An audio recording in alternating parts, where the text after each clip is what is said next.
Бишкек шаарынын вице-мэри Азат Узаков коррупцияга шектелип кармалды. Бул туурасында УКМКнын маалымат борбору билдирди. Маалым болгондой, вице-мэр өкмөттүн аппаратында курулуш, транспорт жана коммуникациялар бөлүмүнүн башчысы болуп турганда, Чүйдүн Койташ айылындагы Каракеев мектебин салган ЖЧК менен сүйлөшүп, бөлүнгөн каражатты өнөп турган. Натыйжада ишке берилген мектептин жер төлөөсү, ашкана, спорт залынын курулушу бүтпөй, имараттын фасады жабылбай, айланасы жашылдандырылган эмес.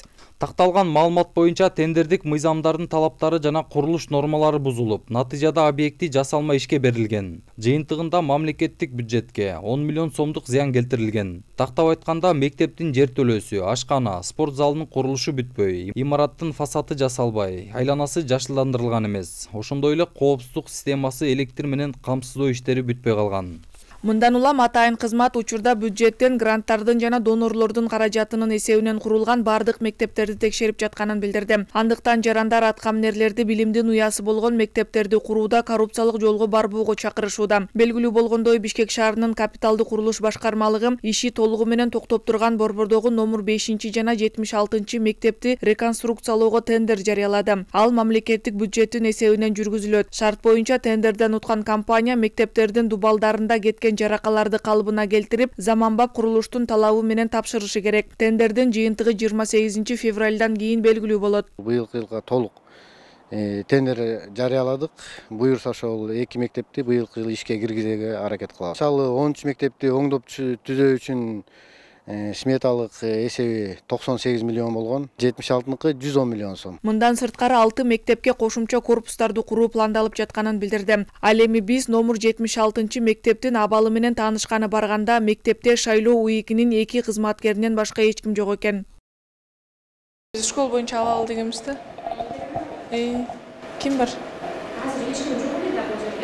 Учурда иш сапарда жүргөн мектептин директору Аскар Турдуниязов мектепти реконструкциялоону 13 жылдан бери күтүп келишкенин айтат. Быйыл мектеп оңдолуп ишке киргизилет деген кабар аларды кубандырууда. Анткени мектеп жабылгандан бери окуучулардын жарымы номер 45 мектепте, жарымы номер 4 мектепте билим алса, кесип алгандардын жарымы убактылуу номер 76 мектепте билим алып келишет. Аталган мектеп лицей болгондуктан окуучуларга аттестат менен кошо айдоочулук күбөлүк, информатика жана тигүүчү кесибинин сертификаттары тапшырылат.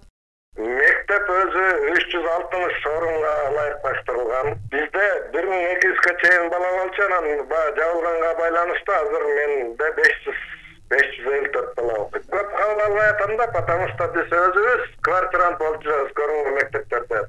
Буга чейин Бишкектин Свердлов районунун акими Мурат Осмонов жалпы камалымдоо каражаттарына 76 орто мектеби авариялык абалга туш болгондуктан комиссиянын негизинде жабылганын билдирген. Анын айтымында 76 мектептин имараты 1930 жылы курулган. Эгерде эсептей келсек, быйыл бул мектептин курулганына толук 92 жыл болот экен.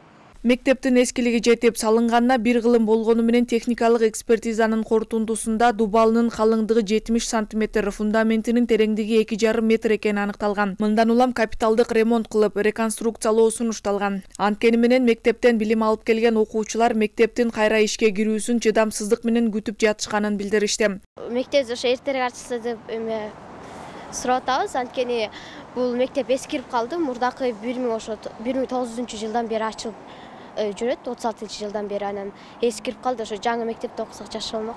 Бунун ордуна жаңы курулса дейсиз? Жакшы, жаңы курулса. Жозо ремонт кылып койсо. Күнү бою кыйналып калат, особенно кечинде караңгыда келип калат, алыс болуп мектептеги. Ошо ачылса жакшы болмок. Акылай Маратова, Данияр Чарбеков, Нур Ньюс, Бишкек.